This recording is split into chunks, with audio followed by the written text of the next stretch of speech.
Thank you very much for the very nice introduction today. I'm really excited that you're all here today. And my name is Christian Wertmann. I'm a professor for landscape architecture in the school here, Leibniz University of Hannover. And first, of course, I want to thank the Volkswagen Stiftung and the wonderful team who made this happen in this venue. This is really a luxury, and it was really a pleasure to organize that conference and to see everybody now here. I want to give you a short background to this conference because we started in about 2011 to seriously think about more engaging the topic of informal urbanization and all the issues that are related with it. And I had the opportunity to do a conference in Munich. It was called Metropolis Non-Formal. And a few of you were here, like David Governor and Alejandro Echeverri, at that conference. And we were agreeing that it's needed to have a global exchange about this massive topic.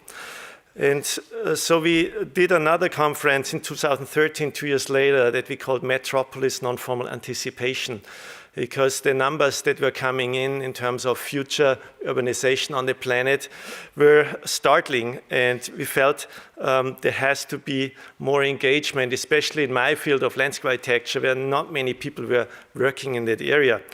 And that, at the same moment, it coincided with an initiative of UN Habitat to reach out to universities at the time and form hubs around certain themes. And the hub of informal urbanism was formed at that conference. And we said we will keep the exchange. We co-organized a conference in Cairo with Cairo University in 2014. The focus was on urban resilience. A book was published about the first two conferences, Metropolis Non-Formal, written with me and a professional journalist, Jessica Bridger. And then last year we were in ETH Zurich in 2016, and we focused on housing and issued a manifesto that's called Housing for All. And what came out of these conferences was also there is something that we owe to the next generation of practitioners, of scholars and academics in order to start sharing ideas together. And the issue of doctoral students and postdocs to come in and also be part of that discussion was very important. I'm really grateful that also the Volkswagen Foundation has basically the same concept in fostering the aspiring younger researchers. So we have 27 of them here today. So today and tomorrow and on Wednesday, the focus is basically on the relationship between environmental risk, natural risk, and low-income populations and resettlement. Two colleagues wrote to me, "There are no dangerous landscape, Christian. There's only the wrong way to relate to them." And they're absolutely right. I mean, the title of this conference is clearly ironic. And irony is, in general, the definition is a rhetorical device for an event in which what appears to be the case differs radically from what is actually the case. So what is the case? As Frau Bertram already said, we have these two megatrends. Everybody knows them. We have massive urbanization.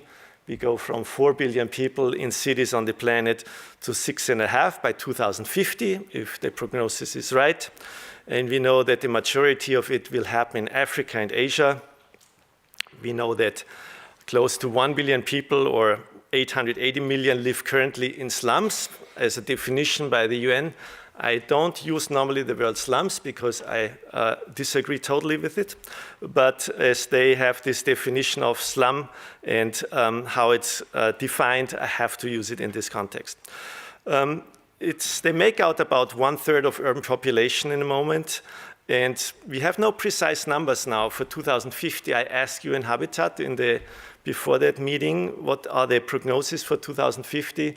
So there are no new numbers, but we expect that there may be 1 or 2 billion slum dwellers more in 2050. So the other big trend is climate change. You all know, more extremes, more droughts, more floods, more storms, more of everything, compounding of risk. and more natural risk. So that are the ingredients for a perfect storm, obviously. You have more people settling in conditions that are typically not ideal, that are often flood-prone or landslide-prone, etc. And you basically have a tripling of urban land between 2000 and 2030. That's also that the settlement future is less dense. So that means if you occupy more land, there's obviously more risk for you, especially for low-income population. And that's why we are here today. So there is no solution possible, we know that. But there might be adaptation strategies and anticipation strategies.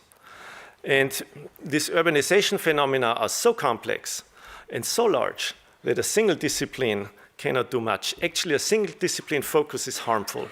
That means you have to work together, and that's why we have in this room assembled urban planners, designers, engineers, medical doctors, geographers, economists, risk management specialists, development specialists, UN representatives, government officials, and activists.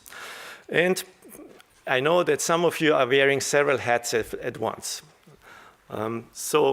And that's why we want to be all in this room for the next 1.5 days at least. So we have a shared discussion. That's why we don't have breakout sessions, because we don't want to go into our small rooms and discuss inside of our discipline what we could do. This is the challenge of this conference. And obviously we can only do some sampling in terms of the huge phenomena that are out there.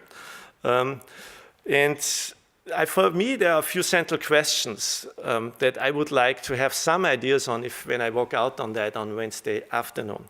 And one is, for me, what should we focus on? Is the focus that we have right now the correct one? Do we have to shift our focus? And who should work together? Since we are in this room, are there also fields that are not represented that we need more? Okay. I want to transfer to Ulrike Grote and then later to Jörg Dietrich, who generously were the steering committee with me on this conference, and they will explain a little bit more about what we are doing the next days. Thank you very much.